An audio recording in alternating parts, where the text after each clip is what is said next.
Alors, chapitre ressources avec 3 points. Le premier, c'est un point ressources humaines, rapporté par Jacques Lucas, qui nous parle des modifications du tableau des emplois.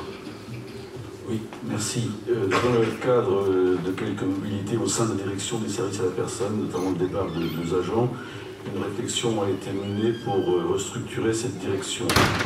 Donc, les objectifs, c'était de donner du sens aux missions de la direction, faciliter la bonne compréhension des agents et garantir la mise en œuvre du PESL.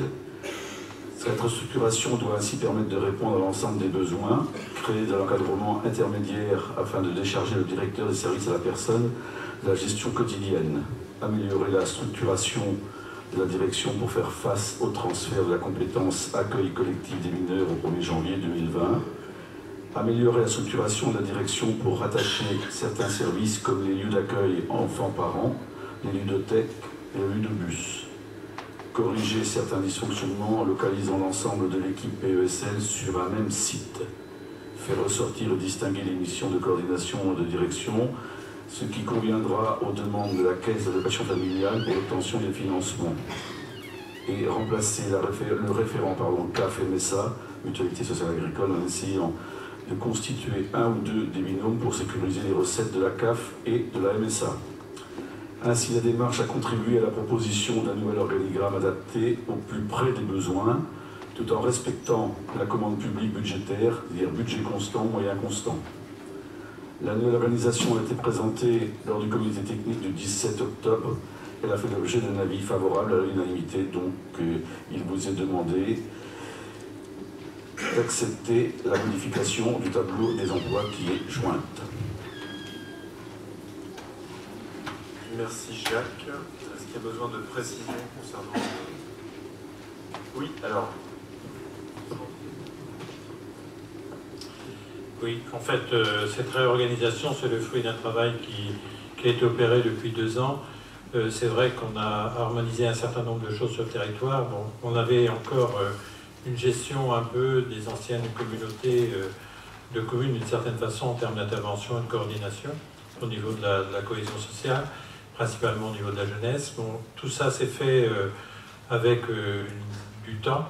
On a pris également du temps pour aller échanger sur chaque site, hein, et ça nous a permis en fait d'arriver aujourd'hui à présenter un ensemble qui correspond aussi à l'évolution des compétences que nous avons.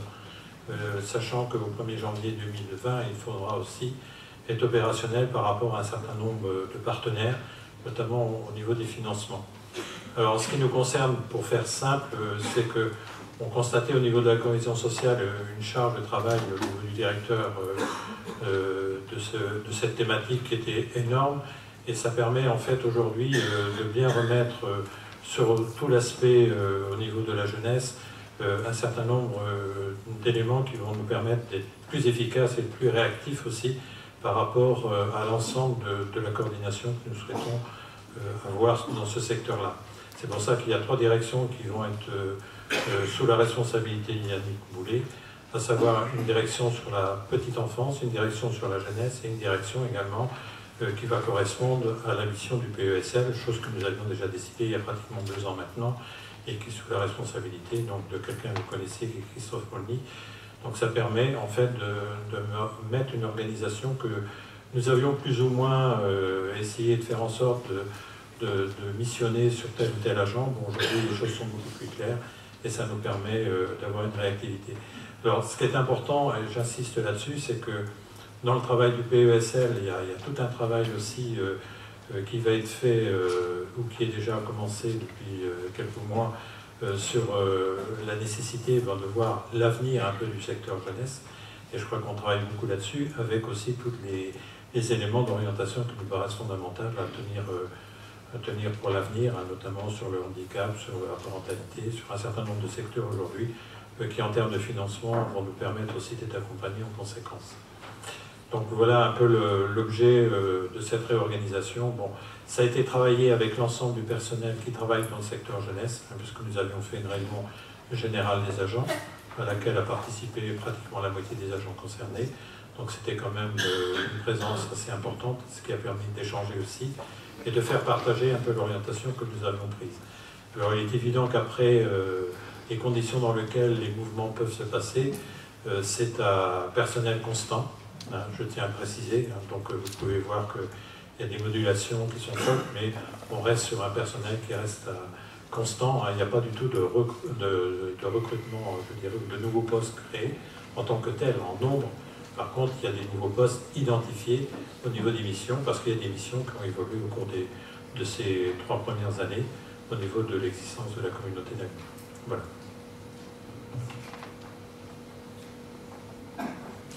Merci de ces précisions sur le PESL. Est-ce qu'il y a d'autres questions concernant la question générale? A priori non, donc je vous propose de passer au vote.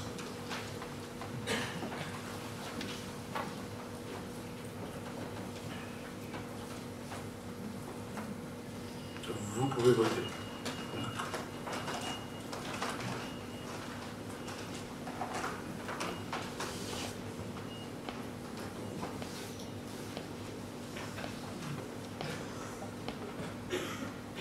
Donc 117 votes sont favorables, 1 vote défavorable et 5 abstentions. Donc ce point numéro 8 est adopté à une large majorité.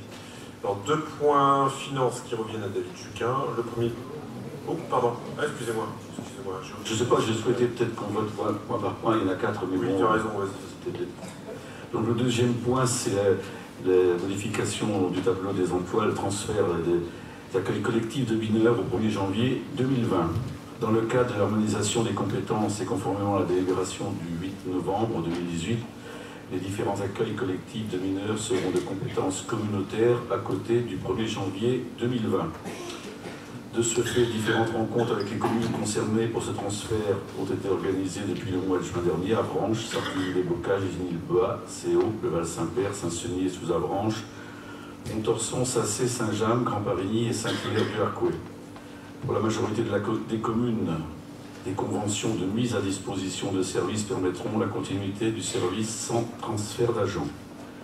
Pour la commune d'Avranches, le transfert des agents qui travaillent majoritairement sur cette compétence s'effectuera à compter du 1er janvier prochain et auquel il faut ajouter un agent du syndicat scolaire de Céaux. L'évaluation du coût des services fera l'objet d'une compensation à travers la commission locale d'évaluation des charges transférées. Donc il vous est proposé de voter cette proposition de tableau.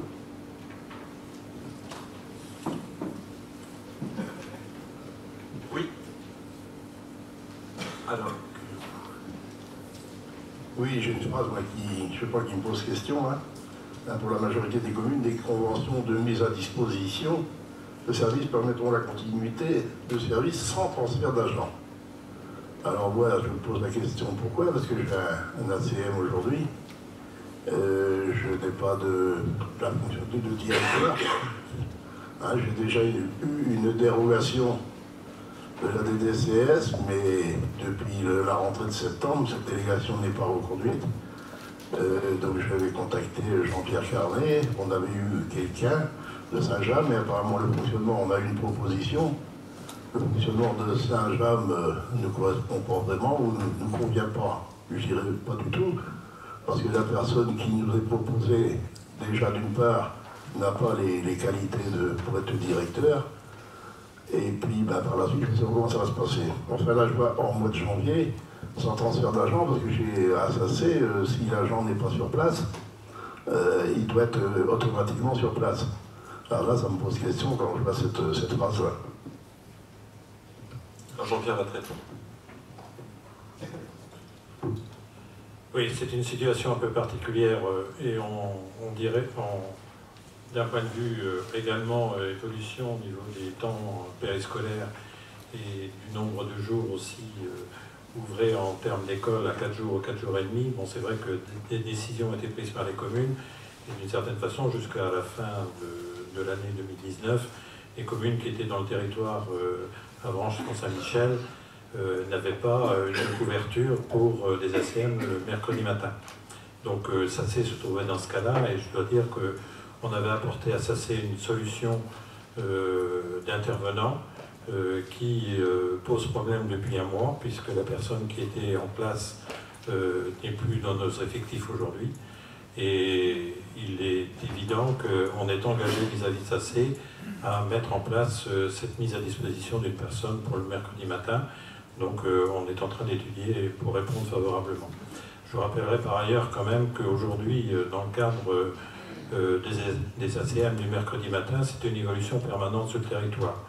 Parce que les ACM aussi, du mercredi matin, mais également sur la semaine, peuvent varier, puisque si vous êtes dans un système de garderie au niveau des écoles, au niveau des communes, pardon, vous avez la compétence pour gérer les garderies.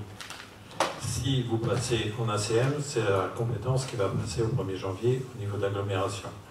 Vous voyez qu'on est devant des situations relativement au cas par cas. C'est pour ça que nous avons fait des rencontres dans toutes les communes qui étaient concernées pour trouver le système qui nous permettra de sortir dans les meilleures conditions avec des conventions qui vont être à établir ici et là. Alors, le travail est considérable, hein, je dois le considérer. Sur l'année 2019, on a fait beaucoup de déplacements, beaucoup de contacts. La plupart des solutions sont trouvées. Il y a encore un endroit ou deux où il y a un problème. Je regrette par rapport à ça, c'est ce qui a pu se passer courant du mois d'octobre.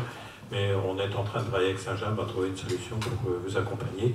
Et si ce n'est pas le cas, c'est au niveau de l'agglo qu'on va trouver une solution. Oui, parce que c'est pour la semaine prochaine quand même. Les vacances sont terminées à la fin de la semaine. Je crois que c'est entendu. Oui, David Joquin. Juste pour compléter Jean-Pierre, c'est pas la communauté d'agglomération sur le coup qui est responsable sur la situation de SACE, c'est plutôt Saint-James qui s'est engagé à continuer l'animation jeunesse et compléter le temps effectivement de la CM de SACE.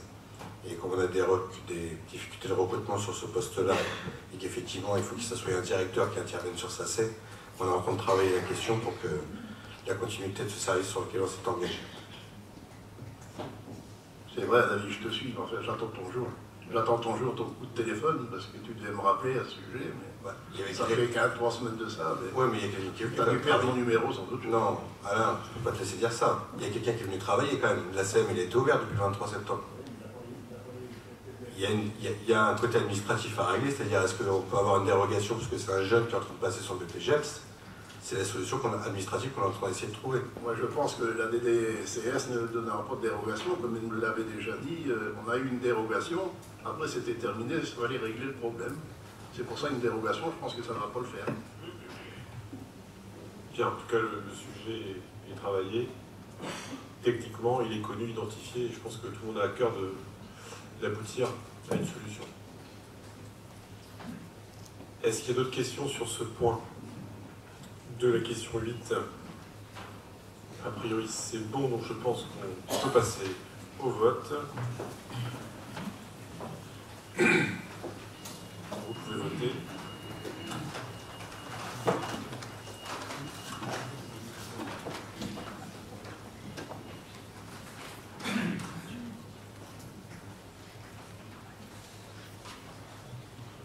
Donc un vote favorable avec 113 voix pour, 1 voix contre et 9 abstentions.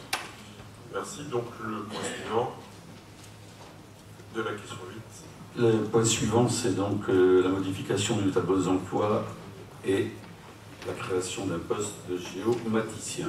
Donc je vais reprendre juste le début un petit peu de l'état des lieux. Je ne vais peut-être pas vous lire les 4 pages complètes, puisque ce sera assez long. Et puis je sais que Peggy pourra répondre aux questions plus techniques qui concernent le poste. Donc la communauté d'agglomération Saint-Michel-Normandie dispose de la compétence assainissement sur la totalité de son territoire depuis le 1er janvier 2019. Au global, cela représente pour le service 68 systèmes d'assainissement, plus de 450 km de réseau et plus de 150 postes de refoulement. Le mode de gestion est varié. La plupart des systèmes sont en régie. Un exploitant privé intervient sur le système du Val-Saint-Père en concession, sur Saint-Hilaire-du-Harcouët, gérance jusqu'à fin 2019 et concession ensuite pour 5 ans, et sur 6 autres en marché public pour la gestion technique. En 2018, préalablement au transfert, le cabinet d'études RCF en groupement avec Suez Environnement, a établi un état des lieux et un diagnostic du service assainissement collectif, ce qui a permis de dégager les objectifs de service type d'assainissement collectif. Le service devra se doter d'une équipe adaptée pour pouvoir entretenir le réseau et les ouvrages, renouveler les équipements, renouveler les arrêtés d'autorisation, réaliser les études de diagnostic sur chaque système de collecte des eaux usées, etc. et offrir une qualité de service aux usagers. Les performances des services ont été évaluées en 2018 lors de l'étude préalable dont transfert à la fois au territoire de la branche Mont-Saint-Michel, et Val-de-Cé et les autres maîtrises d'ouvrage communes et Sivonne-le-Mortain. La connaissance du patrimoine a été jugée insuffisante lors de l'étude. En effet, il existe un indicateur de connaissance et de gestion patrimoniale des réseaux eaux usées dont la note varie entre 0 et 120 points selon la qualité des informations disponibles. Cet indicateur est établi annuellement en fonction de la situation au 31 décembre de l'année N. Il évalue le niveau de connaissance des réseaux, la qualité de gestion patrimoniale et permet de suivre son évolution. Cet indice fait partie des données à fournir dans le rapport annuel sur le prix et la qualité du service. Donc je vous laisse consulter, vous l'avez déjà vu, le tableau qui est donc en lien avec les indicateurs de connaissance. Donc chacun peut constater qu'effectivement, nous avons des résultats qui sont faibles. Donc la proposition de la création de ce poste de géomaticien, c'est justement pour maintenir en état les ouvrages d'assainissement et les réseaux, optimiser les coûts, fournir un niveau de service performant avec un facteur de risque donné dans un contexte économique contraint. Donc la création de ce poste permettrait bien évidemment de faire tout ce travail et le suivi de ce travail, puisque le constat a été fait, enfin je crois que David Juquin pourra nous le dire facilement, les différentes enquêtes faites par des bureaux privés sur chaque secteur fait que, en fin de compte, le coût que représente le géomaticien est inférieur à la totalité des études qui sont faites, avec l'avantage bien d'avoir quelqu'un qui reste en permanence et qui suit surtout les activités, parce que ce qui nous manque le plus, c'est non seulement une connaissance précise de tous les réseaux, mais un suivi très pointu de ces réseaux. Donc il vous est proposé d'accepter la création de ce poste de géomaticien. Merci Jacques. Alors Christophe, c'est... Donc j'ai rien contre le poste, hein. S'il y a des gains ou des coûts au niveau effectif du personnel. Donc est-ce que c'est prévu dans le budget 2019 les effectifs du personnel, ou s'il n'y a pas, c'est pas prévu au budget 2019, s'il y a des gains attendus financiers pour ce poste? Alors, des gains attendus financiers, oui. Rappelez-vous quand on avait fait au niveau de la prise de compétences, l'étude qu'on avait réalisée avec M. Kérigui, dans le boogie-boulga de tout ce qu'on avait imaginé, qu'on avait projeté tous les travaux sur une échéance à 10 ans, et ben, il y avait aussi, au vu de la prise de compétences sur un tel territoire, il avait déjà été projeté en fait la création de postes pour pouvoir assurer à minima ces missions-là. Donc quand on a déterminé le tarif cible au niveau de l'assainissement collectif, ça tenait compte en fait du coût de ce poste de géomaticien. Il est déjà budgétisé en fait. Voilà. Alors ça c'est pour assurer. Concernant maintenant la rentabilité, j'aime pas bien ce mot, d'un tel poste, évidemment. Évidemment que quand on connaît son réseau, quand on le maîtrise, on peut anticiper. On va savoir où renouveler, comment mettre en place nos priorités, et ce qui va éviter, ce qui nous arrive actuellement sur notre territoire, d'intervenir au moment où il y a une casse. Et où là, c'est même plus, on ne parle plus en qualité de service, mais on parle en continuité de service. Il nous arrive d'être obligé d'intervenir de manière extrêmement urgente pour maintenir juste la continuité de service. Là, on vise quand même la qualité de service. Donc, c'est-à-dire de pouvoir prioriser nos travaux parce qu'on connaîtra enfin notre réseau, notre patrimoine. Donc oui, on avait déjà débattu de ces questions-là lorsqu'on avait fait notamment la plénière pour la détermination de la tarification. Donc voilà, je ne reprends pas tout le détail des arguments, mais c'est à mon humble avis et à l'avis des membres de la commission, puisque ça a été dit à plusieurs reprises, absolument indispensable. Merci. Juste une petite remarque concernant la commune de Le Teilleul. Elle comprend 5 communes déléguées, il n'en apparaît que 4. Une correction à apporter. Oui, peut-être qu'il y a une autre explication.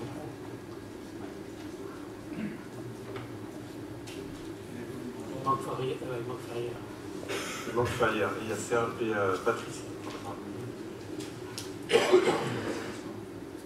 Alors, sauf s'il n'y a pas d'assainissement, les notes d'appréciation de connaissance des réseaux, la connaissance parfaite, c'est 0 ou c'est 120? C'est 120. La connaissance parfaite? Ouais, 0 souvent c'est pas. Alors, je suis étonné sur les notes qui sont, à mon avis, elles sont pas bonnes, il faudra les revoir, parce que quand je vois qu'une note de 15 pour les Teilleul, je pourrais comprendre qu'on ne les connaisse pas bien, mais sur essai, qu'on ne les connaisse pas, c'est pas possible, il est récent et les plans sont à jour, donc normalement, il devrait y avoir 120. Oui, mais en fait, on a repris là ce qui a été mis dans la... Sauf erreur peut-être de retranscription, mais ce qui est mis dans le tableau, en fait, c'est ce qui ressort des RPQS, hein, des rapports annuels. Donc il faudrait déjà qu'on vérifie si dans le rapport annuel, ça a été mis à jour et bien mis à jour. Et en plus, sur l'ICP, là, sur l'indicateur, en fait, il faut savoir que du coup, c'est par paquet de points. Sous le tableau, c'est un tout petit peu précisé, mais on pourrait rentrer dans les détails, c'est moins le sujet de ce soir. Mais si on a un plan des réseaux mis à jour régulièrement, c'est un indicateur de 15 points. Et après, on peut rajouter des points, en fait. Pour avoir 40 points, il faut un plan, un inventaire patrimonial. Donc voilà, c'est des marches, en fait, c'est des paliers. Donc, c'est pas hyper précis, hyper révélateur. On a le plan du réseau dans les deux cas, mais ça s'arrête là, pour l'instant. Okay. Après, ce qui est intéressant, c'est les chiffres, en tout cas, n'ont pas été tronqués. Et ce qui est très intéressant de voir, c'est que finalement, on a une très très très faible connaissance en fait patrimoniale. C'est surtout ça. C'est surtout ça qui est très inquiétant. D'où la nécessité. Oui, ou en tout cas, si c'est donné, c'est pas dépouillé. Non, mais on pourrait le comprendre. Hein. Comme les données des documents et qu'il n'y ait pas eu le temps nécessaire pour pouvoir les analyser et les intégrer. Alors, manquer de temps, oui. C'est pas une critique. Ça, ce serait tout à fait envisageable. Mais ce qu'il faut savoir aussi, c'est que là, c'est directement les chiffres qui sont repris des rapports qui nous ont été transmis. Donc, par contre, les rapports, ils ont été dépouillés. Mais on ne va pas. Oui, c'est pas l'essentiel, en fait. D'accord. Vincent Bichon, un complément d'information. C'est pour ça que c'est extrêmement important de pouvoir avoir ce géomaticien et pour pouvoir exploiter les données, parce que quand on a des plans de récollement qui ne sont pas un format informatique, il va falloir les transcrire. Il faut pouvoir harmoniser sur tout le territoire une donnée qui soit fiable et utilisable par tous. Donc, non mais, enfin, moi, je pense que voilà, c'est important et ça peut servir à d'autres compétences aussi. Hein. Alors, il y a Christophe Tessé et ensuite Catherine Brunery. Juste, j'ai rien à ajouter avec Peggy, hein, donc c'est très bien d'avoir quelqu'un, c'est juste au niveau du personnel, ça fait encore plus simple. Donc on voit tous les 2 mois plus 1, donc sur l'ensemble des... Voilà. Au niveau de la masse salariale, c'est juste ça qui m'interpelle. Alors Jacques va te répondre parce que c'est vrai que c'est faux, enfin, on pourra vous le montrer dans quelques semaines, mais c'est faux. De rester sur cette idée, plus ça, toujours plus un, c'est pas vrai. Parce qu'il y a des plus mais il y a des moins aussi. Mais comme par hasard, les moins, on ne peut jamais les voir.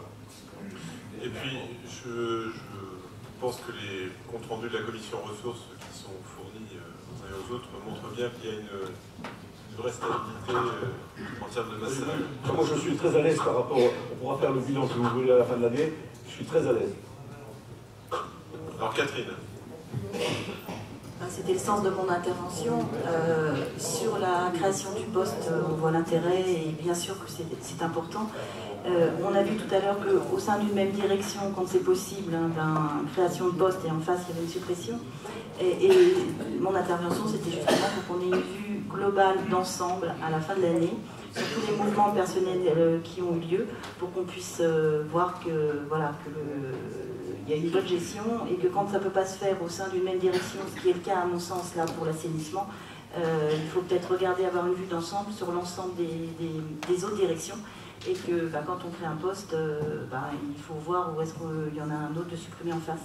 Donc je pense que c'est important, Jacques, que tu nous fasses un petit bilan à la fin de l'année pour qu'on puisse avoir une vision bien précise de toutes les créations, de toutes les suppressions.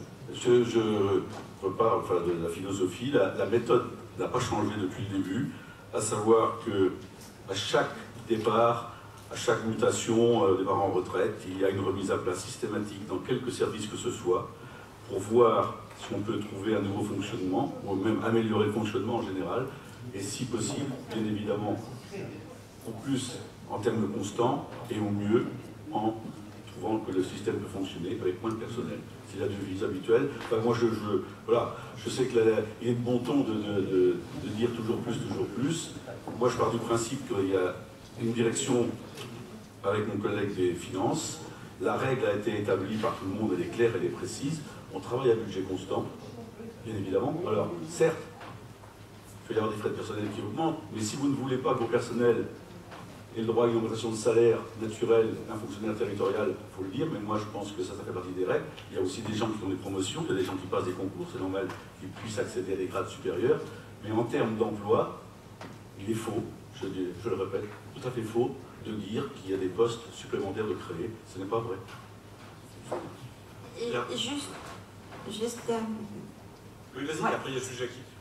Très très rapidement, en fait, c'est qu'on ne peut pas forcément globaliser non plus. Ce qui est important, c'est que là, les postes, en fait, quand il y a une création de poste, ils vous sont détaillés, ils vous sont présentés, ils sont argumentés en toute transparence aussi. Et à vous de faire aussi, on ne peut pas raisonner global, c'est pour chacun des postes qui est proposé aussi à la création, c'est intéressant de se poser la question, est-ce que c'est pertinent ou ça n'est pas pertinent? Donc du coup voilà, moi mon objectif là c'est de défendre le service, c'est de défendre le service d'assainissement qu'on doit aussi aux usagers et la qualité de service. Donc bien évidemment je n'aurai que des arguments pour, et essentiellement pour. Et je pourrais même aller au-delà et vous dire que si on ne crée pas ce poste, par contre on va vraiment perdre la qualité de service vu l'immense territoire. Les chiffres que Jacques vous a donnés en préambule, c'était l'introduction, vous n'avez pas forcément porté attention. Mais vous avez vu le nombre de kilomètres, le nombre de stations, le nombre de pompes de relevage, c'est un territoire qui est absolument énorme. Donc il est vraiment indispensable qu'on le maîtrise, alors je ne sais même pas si on ira jusque-là, mais qu'on le connaisse au moins moyennement pour pouvoir prioriser et finalement ne pas perdre de l'argent et même en gagner. Donc voilà, c'est aussi ça qu'il y a derrière cette création de poste. Les enjeux sont aussi financiers. Voilà, ça c'est important de le dire parce que c'est vrai qu'il y a... Il y a des postes, mais on est sur un secteur difficile, enfin l'assainissement. Moi j'ai bien conscience que c'est vrai qu'on n'a pas forcément accepté toutes les demandes qui étaient faites par Peggy par rapport à son service, c'est évident. Mais je sais aussi que c'est important qu'on puisse avoir des postes parce qu'il y a de l'argent qui est dehors, enfin il faut être clair.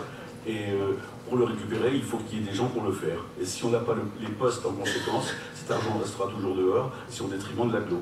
Parce qu'il y a aussi des postes qui rapportent plus les uns que les autres, certes, mais des activités que ce que l'on doit ne pas perdre. Il y a de l'argent qu'on doit ne pas laisser dehors. Et l'assainissement est un domaine qui en a vraiment besoin. Voilà, Jackie. Non, simplement pour rebondir sur ce qu'a dit Peggy tout à l'heure, la connaissance d'un réseau, la connaissance patrimoniale d'un réseau, c'est quelque chose d'important et d'essentiel. Ça va au-delà de la lecture et de la connaissance des plans qu'on peut avoir sur l'ensemble de nos communes. Il en va de l'année de pause des canalisations, du type de canalisation qu'on a sous nos pieds, parce que quand vous avez des odeurs parasites qui arrivent dans les stations et qui nécessitent des traitements qui sont onéreux, alors que si les travaux sont faits en heure et en temps, il faut absolument connaître le patrimoine de son réseau sur l'ensemble du territoire. Donc c'est un très vaste chantier. Je ne suis pas certain qu'on ait des diagnostics de réseau d'assainissement sur l'ensemble de nos communes. Ça, ce sera aussi un passage obligé, et il faut le dire. Il ne faut pas se voiler la face. Et en conclusion, je voudrais simplement, moi, féliciter Peggy pour le travail qu'elle fait avec toute son équipe, parce qu'il y a un véritable chantier qui est devant nous. Simplement pour le dire et le redire, et à chaque fois que j'aurai l'occasion, je le rappellerai, un patrimoine qui se trouve sous nos pieds, comme les réseaux d'assainissement, sont forcément des dossiers compliqués. Quand vous avez fini un renouvellement de réseau, on retiendra la gêne qui a été engendrée par les travaux. Et quand ce sera fini, on reverra juste la couche de surface qui a été refaite avec un enrobé qui est neuf. Mais ça va beaucoup plus loin que ça. Et le fait de ne pas vouloir voir les choses serait pire que de vouloir s'y attaquer, même si ce sont des dossiers qui seront longs, compliqués, et il y aura de l'argent à mettre sur la table. Je me permettrai de rajouter que, bon, en effet, il y a un gros effort qui est consenti au niveau du pôle ressources, finances et ressources humaines pour juguler les dépenses de fonctionnement. Et comme disait Jacques, on aura l'occasion de revenir dessus dans quelques temps. Vous verrez, n'est-ce pas Christophe, que la maîtrise budgétaire est là. D'autre part, je le rappelle, le poste dont on parle, schématicien, relève bien du budget annexe, qui, bien qu'annexe et relevant de l'argent public qui est entre les mains de notre collectivité, doit être équilibré. c'est important de le rappeler. Voilà. Et que chaque choix de recrutement qui est fait de manière extrêmement mesurée, dans le cadre de commission, et après une évaluation extrêmement précise. Je vous invite aussi à vous tenir compte, à vous tenir au courant finalement de ce qui se passe dans ces commissions.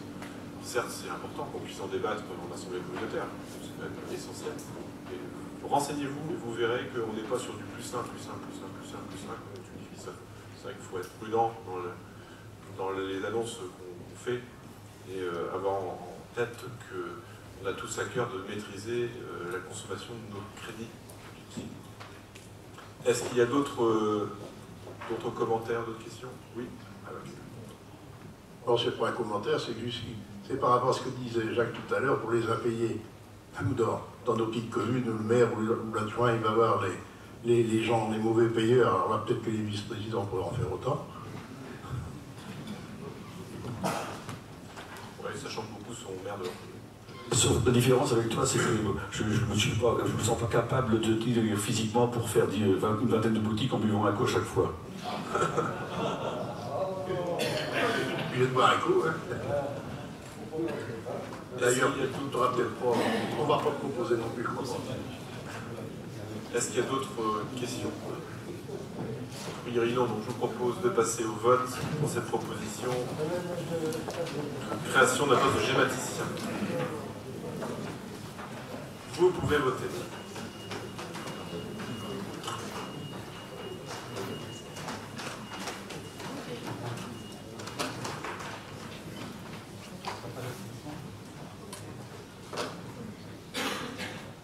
Alors 105 votes sont favorables, 7 sont défavorables et nous avons 7 abstentions. Donc le point 8C est adopté. Nous passons au 8D avec la réorganisation du service habitat et mobilité, avec un point sur l'aire d'accueil des gens du voyage. Oui, sujet ô combien difficile à tout point de vue. Donc vous avez fait le tableau, je pense qu'il faut partir de l'effectif actuel du tableau, c'est-à-dire 1,4 TP donc qui se répartit en 1 ETP sur Saint-Hilaire et puis un 0,4 sur Avranches. Donc, le constat est fait que lorsque nous étions en communauté de communes Avranches-Mont-Saint-Michel, nous avions donc un temps plein sur l'aire d'accueil d'Avranches. Nous sommes repartis après la fusion avec, enfin en gros un mi-temps, et puis en espérant que ça puisse fonctionner avec les 2 aires d'accueil. Donc le constat est fait que ça devient totalement impossible dans la mesure où les tâches ne sont plus simplement des tâches d'accueil, mais le personnel qui est sur le site de Saint-Hilaire a aussi d'autres tâches qui consistent à préparer les 11 séjours, à rencontrer les familles. Enfin voilà, il y a une activité qui est de loin, n'est pas uniquement centrée sur l'accueil des familles à Saint-Hilaire, mais sur tout le secteur. Donc la proposition que l'on vous fait, c'est de pouvoir redonner à Avranches un poste entier, puisque nous avons des soucis dans la gestion et des soucis bien évidemment dans les retours financiers de ces aires d'accueil, à partir du moment où il y a un manque de présence, notamment des vacances, puisqu'il est difficile sur un poste et demi d'avoir toujours quelqu'un de présent sur les deux aires d'accueil. Donc ce que l'on vous propose, c'est de redonner un demi-poste sur l'aire d'Avranches pour permettre d'avoir une gestion un peu plus rigoureuse. Et permettre aussi à la personne qui travaille sur Saint-Hilaire de pouvoir pleinement jouer son rôle auprès des familles et auprès notamment des longs séjours, enfin des séjours de vacances, pardon. Merci Jacques. Est-ce qu'il y a des questions sur cette proposition? A priori, je ne vois pas de main se lever, donc c'est clair pour tous.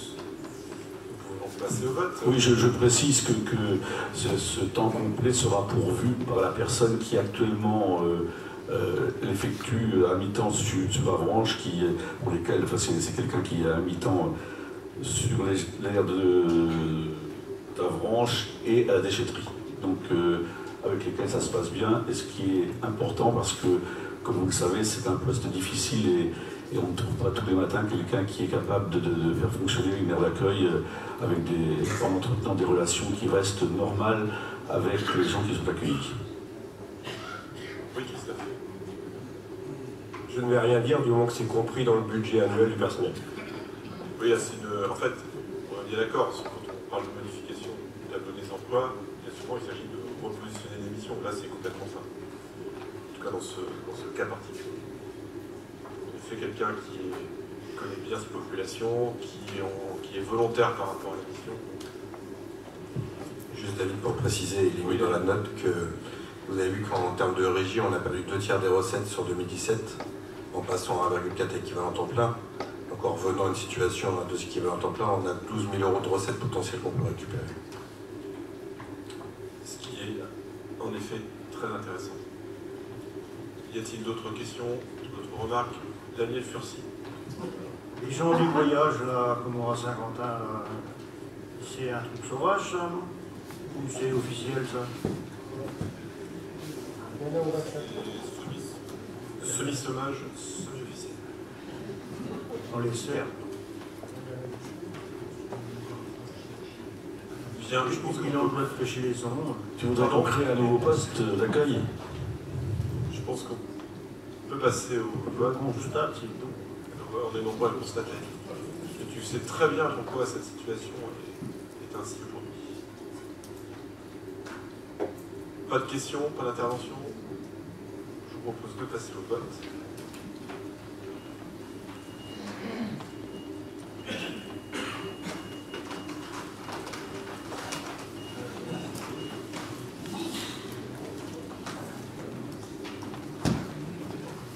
Oui, juste le dernier point donc, qui confirme ce que nous disions tout à l'heure par rapport...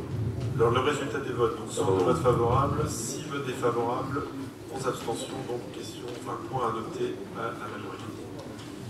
Dernier point, donc l'organisation des postes de secrétariat. Voilà, le dernier point, c'est avec la même philosophie, c'est-à-dire que c'est en retravaillant différents postes existants que ça nous permet de dégager une activité complémentaire au niveau du service déchets qui demande depuis longtemps donc de pouvoir donner un coup de main en termes de facturation, puisque là aussi il y a un très gros travail qui est demandé et les effectifs ne permettaient pas de répondre à la demande. Donc, dans le cadre de la gestion des emplois, après chaque demande de mobilité, les études se font sur l'organisation actuelle et celle à parfaire afin de répondre aux moyens constants, je répète, à moyens constants, aux différentes attentes des services. Des organisations liées notamment au projet d'administration ont permis de répondre aux besoins du service économie-tourisme en termes de secrétariat. Un travail autour des différentes missions des agents de l'accueil du pôle territorial d'Avranches a permis aussi de structurer le service. De ce fait, il est possible de répondre à l'attente du service déchets qui, dans le cadre de la mise en place de la redevance spéciale, doit assurer le suivi des conventions et de la facturation, plus de 1000 factures par an. Il est donc proposé aux membres du Conseil la modification du tableau des emplois présenté dans la délibération ci-jointe. Donc voilà, la suppression du poste et puis la création, c'est-à-dire qu'on supprime 2 emplois administratifs pour en créer un autre en territorial, de façon à aider le service déchets. Merci Jacques. Y a-t-il des questions? A priori c'est clair pour tous. Je vous propose de passer au vote.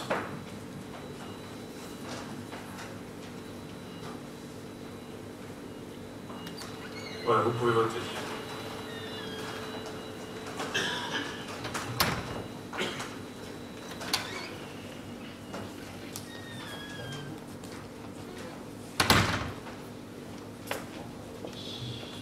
Bien, donc nous avons 100 votes favorables, 3 votes défavorables et 9 abstentions.